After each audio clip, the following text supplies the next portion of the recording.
Ya, pemirsa, Jeneponto menjadi salah satu daerah yang juga terdampak parah. Dan untuk mengetahui kondisi terkini, kami sudah terhubung melalui sambungan telepon dengan rekan Sulaiman, kontributor Metro TV di Jeneponto. Selamat siang, Sulaiman. Ya, Pak. Baik, Pak Sulaiman, bisa Anda gambarkan kondisi di Jeneponto seperti apa? Kondisi Jeneponto saat ini masih diguyur hujan dan banjir masih merendam hampir seluruh kecamatan yang ada di Jeneponto. Dari 11 kecamatan, 7 kecamatan terendam banjir. Banjir terparah yakni terjadi di Desa Kalijodo Barat dan Desa Sapanang, Kecamatan Binamu. Berdasarkan data BPBD Kabupaten Jeneponto melalui kasih kedaruratan Mus Mulyadi, sejauh ini sudah 2 orang meninggal dunia akibat terseret arus banjir. Sementara 3 orang lainnya hanyut dan hilang terseret banjir.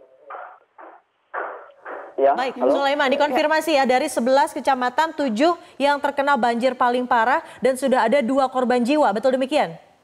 Iya, betul.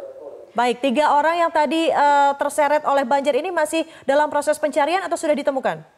Masih dalam proses pencarian oleh tim BPBD dan Basarnas dibantu dengan warga setempat. Ya, Sulaiman, ada berapa titik pengungsian di sana bisa Anda jabarkan dan kira-kira ada berapa pengungsi di sana? Untuk sementara, menurut informasi yang saya peroleh barusan ini, bahwa ada salah satu tempat pengungsian itu ada salah satu titik pengungsian di desa di Kecamatan Binamu. Hanya ada 1 titik di Kecamatan Binamu. Berapa orang pengungsi yang ada di sana? Hingga saat ini masih puluhan pengungsi dan sebagian warga masih memilih tinggal di tempat mereka. Baik, Sulaiman, ini bisa Anda gambarkan itu kenapa warga masih memilih tinggal di tempat mereka dan enggan untuk dievakuasi? Mereka memilih tinggal di rumah mereka untuk membersihkan tempat tinggal mereka karena sebagian wilayah ada yang sudah surut dan sebagian masih direndam banjir, sehingga warga yang rumahnya tergenang banjir dan mulai surut sehingga mereka membersihkan rumahnya tersebut. Ya, Sulaiman, sementara di posko pengungsian bagaimana dengan distribusi pangan di sana? Sejauh ini saya belum mendapatkan informasi detailnya bahwa saat ini korban belum tersentuh bantuan.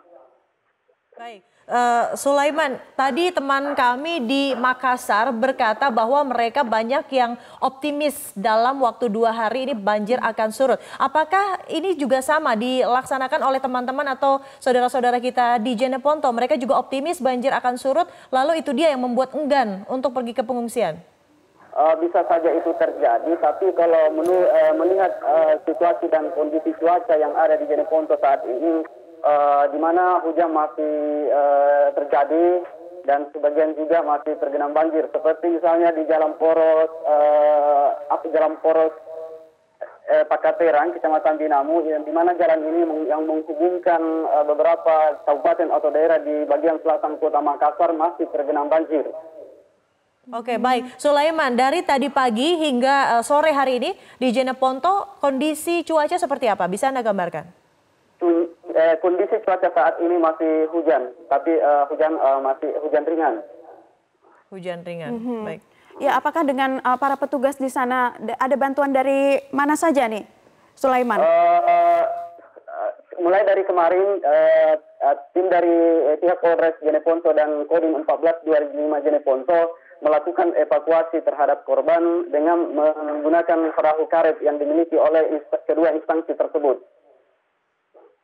Oke, berarti proses evakuasi dan juga proses pencarian tadi 3 warga yang sampai saat ini masih dicari juga dilakukan oleh perahu tersebut ya, Sulaiman?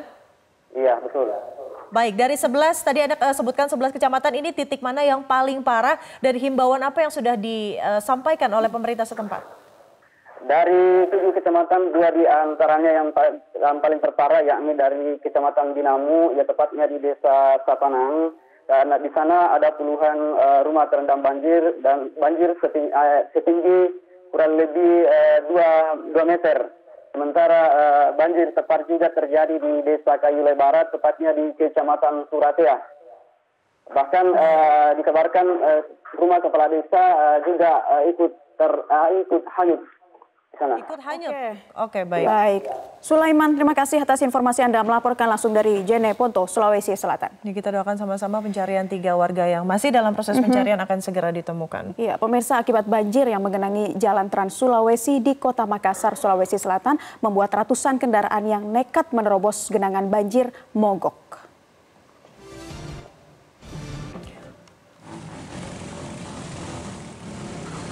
Menurut warga, air yang merendam 2 sisi badan jalan tersebut disebabkan oleh buruknya saluran drainase di wilayah Jalan Urip Sumiharjo, Kota Makassar, Sulawesi Selatan, sehingga air mengalir ke 2 sisi di badan jalan. Ya, selain itu kondisi tersebut diperparah oleh tingginya curah hujan yang hingga kini masih terus mengguyur wilayah Kota Makassar, Sulawesi Selatan dan sekitarnya dengan intensitas ringan hingga lebat.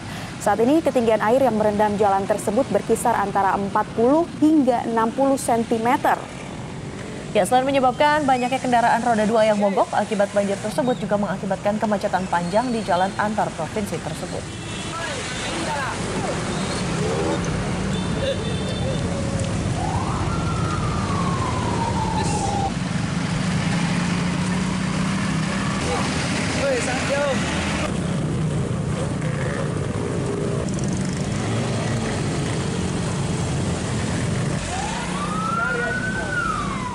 Akibat banjir yang menggenangi Jalan Trans Sulawesi di Kota Makassar, Sulawesi Selatan membuat ratusan kendaraan yang nekat menerobos genangan banjir terpaksa mogok. Tapi untuk sementara kita juga tersambung dengan salah satu warga Makassar. Ini ada Andi. Selamat siang, Andi. Ya, selamat siang, Mbak. Baik, Andi, tepatnya Anda saat ini berada di mana dan bisa gambarkan situasi terkini di sana seperti apa? Ya, baik. Saat ini saya berada di Kabupaten Goa, kabupaten tetangga yang berbatasan langsung dengan Makassar. Saat ini saya berada di salah satu lokasi yang Selasa siang kemarin itu paling parah terdampak banjir, Mbak, di Kelurahan Pangkabinanga, Kecamatan Palangga. Baik, apakah Anda warga di sana atau sedang berkunjung atau seperti apa, Andi? Saya salah satu relawan SAR yang kebetulan sejak kemarin bertugas untuk membantu warga mengevakuasi barang-barang mereka, termasuk menyelamatkan warga yang terjebak banjir. Baik, sejauh ini Andi, apakah semua warga sudah dievakuasi dan apa ada warga yang tidak ingin dievakuasi dari rumah mereka? Berdasarkan pemantauan saya sejak dini hari tadi sampai saat ini, sekitar berdasarkan catatan yang saya miliki sekitar 2.121 warga saat ini sudah berada di 12 posko pengungsian, Mbak. Namun ribuan warga lainnya masih memilih tinggal di rumah mereka untuk melakukan pembersihan lumpur yang sisa-sisa banjir kemarin. Dan mereka sepertinya masih optimis begitu ya, banjir akan segera surut begitu ya, Mas Andi? Sebenarnya sampai sejauh ini ketinggian banjir sudah turun drastis, namun yang tersisa memang kerusakan akibat banjir kemarin yang disertai dengan lumpur. Lumpur, baik. Mas Andi, terakhir bantuan apa yang paling saat ini dibutuhkan oleh saudara-saudara kita di sana? Saat ini kebutuhan utama yang paling dibutuhkan oleh warga itu air bersih dan makanan siap saji, Mbak. Air bersih dan makanan siap saji. Ya. Baik. Terima kasih Andi Ahmad melaporkan langsung dari Makassar, Sulawesi Selatan. Banjir rob di pesisir Sulawesi Selatan memaksa warga Bulukumba mengungsi. Melalui sambungan telepon kita terhubung dengan kontributor Metro TV di sana, ada Iva Musdalifa. Iva, siang ini bagaimana kondisi para pengungsi di Bulukumba? Ya, benar sekali bahwa banjir rob setinggi hingga 3 meter yang melanda di sungai Kelurahan Kalunene, Kabupaten Bulukumba, Sulawesi Selatan memaksa sedikitnya 67 kepala keluarga atau yang terdiri dari 250 jiwa mengungsi di aula Pondok Pesantren Babul Khair, Kabupaten Bulukumba Selatan. Hingga saat ini ratusan pengungsi masih berada di aula Pondok Pesantren Babul Khair karena masih trauma untuk kembali ke rumah mereka. Dade. Baik, pengungsi masih bertahan di pengungsian dan tidak mau kembali ke rumah mereka. Lalu Iva, ada berapa titik pengungsian di wilayah Bulukumba? Untuk saat ini, Badan Penanggulangan Bencana Daerah hanya membuka satu posko pengungsian saja, yakni yang berada di aula pondok pesantren Babul Khair sendiri. Saat ini sejumlah warga